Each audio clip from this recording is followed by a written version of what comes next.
প্রিয় শিক্ষার্থী বন্ধুরা, আসসালামু আলাইকুম ওয়া রাহমাতুল্লাহ। তোমরা যারা এবার আলিম প্রথম বর্ষ, দ্বিতীয় বর্ষ, এইচএসসি প্রথম বর্ষ, দ্বিতীয় বর্ষ, তোমাদের জন্য আমি আজকে এই ক্লাসটি উপস্থাপন করব ইনশাআল্লাহ। ইতিমধ্যে আমি মডিফায়ারের উপরে প্রথম ক্লাসটি উপস্থাপন করছি, আমার ইউটিউব চ্যানেলে দেয়া আছে। এবার আমি মডিফায়ারের উপরে দ্বিতীয় ক্লাসটি তোমাদের জন্য উপস্থাপন করতেছি। আশা করি তোমরা শুরু থেকে শেষ পর্যন্ত দেখবে। তোমরা যদি মনোযোগ সহকারে দেখো তাহলে ইনশাআল্লাহ তোমরা এখান থেকে অনেক উপকৃত হবে। এবং তোমরা যদি উপকৃত হয়ে থাকো তাহলে অবশ্যই আমার চ্যানেলে একটু সাবস্ক্রাইব করে দেবে। আচ্ছা, তাহলে আমরা আমাদের মূল টপিকসে চলে যাই। দেখো, পোস্ট মডিফায়ার এর ব্যবহার। তাহলে আজকে এর আগে আমরা দেখেছি প্রি মডিফায়ারের ব্যবহার আমাদের প্রথম ক্লাসে। দ্বিতীয় ক্লাসে আমরা আজকে দেখব পোস্ট মডিফায়ারের ব্যবহার। আসলে মূলত পোস্ট মানে পরে, তাহলে পরে যেটা মডিফাই করবে বা বিশেষায়িত করবে সেটার ব্যবহারটা আজকে আমরা দেখব। এখানে রুল নাম্বার 1। আচ্ছা, post modify the noun. Post modify the noun. দেখো, পোস্ট অর্থ পরে, নাউন এর পরে অ্যাজেটিভ বসে। নাউনের পরে সাধারণত অ্যাজেটিভ বসে, তাই পোস্ট মডিফাই দ্য নাউন থাকলে বুঝতে হবে এখানে আমাদের একটি অবশ্যই অ্যাজেটিভ প্রয়োগ করতে হবে। তাহলে আমাদের এই বিষয়টা মাথায় রাখতে হচ্ছে, যখনই বলবে যে পোস্ট মডিফাই দ্য নাউন, তাহলে নিঃসন্দেহে আমাদের একটি অ্যাজেটিভ প্রয়োগ করতে হবে। আমরা উদাহরণটির দিকে লক্ষ্য করি। উদাহরণটির দিকে লক্ষ্য করলেই আমরা আমাদের এই বিষয়টা সম্পর্কে আরও যথেষ্ট ধারণা অর্জন করতে পারবো ইনশাআল্লাহ।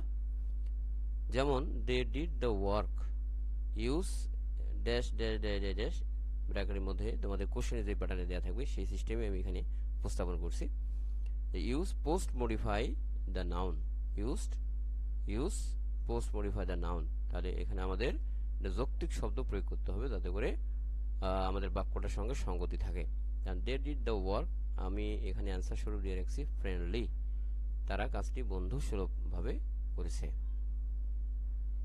আচ্ছা, এরপর রুল 2, 2 নম্বর নিয়মে আমরা যেটা দেখব, পোস্ট মডিফাই দ্য ভার্ব।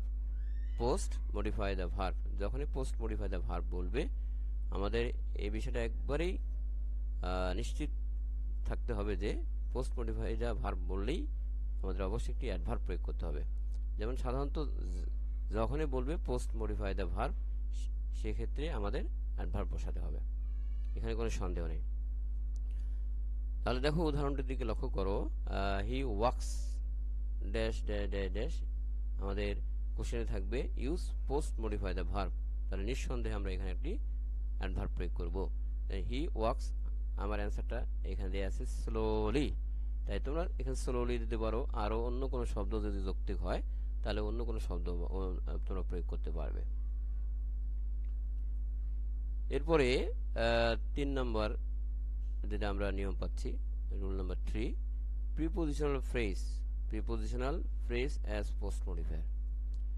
সাধারণত প্রিপোজিশনের সঙ্গে যুক্ত শব্দ থাকবে, প্রিপোজিশন থাকবে এবং সেই সঙ্গে আরও একটি শব্দ থাকতে পারে। আচ্ছা, দেখো, the book dash dash use prepositional phrase as post modifier is mine. তাহলে আমার অ্যান্সারটা দেয়া আছে the book on the table is mine. তাহলে এখানে অন দ্য টেবিল, তার এই তিনটে শব্দ মিলেই হয়ে গেছে প্রিপোজিশনাল ফ্রেজ। ঠিক আছে। আচ্ছা, তাহলে প্রিপোজিশনাল ফ্রেজ বলতে মূলত প্রিপোজিশন থাকবে এবং সেই সঙ্গে আরও দু একটি বা দুইয়ের অধিক শব্দ যুক্ত থাকবে, ঠিক একটি পূর্ণাঙ্গ অর্থ প্রকাশ করবে। এরপরে রুল নাম্বার 4। রুল নাম্বার 4 আসতেছে case of appositive. Case of appositive মূলত কারো সম্বন্ধে বলা হবে, কারো সম্বন্ধে বলা হবে বা কারো সম্পর্কে অতিরিক্ত তথ্য একটু প্রদান করা হবে। তাহলে অ্যাজ পোস্ট মডিফায়ার, নাউন সম্পর্কে যখন কিছু বলা হয় সেক্ষেত্রে কেস অফ অ্যাপোজিটিভ বা সম্বন্ধসূচক ব্যবহার হয়।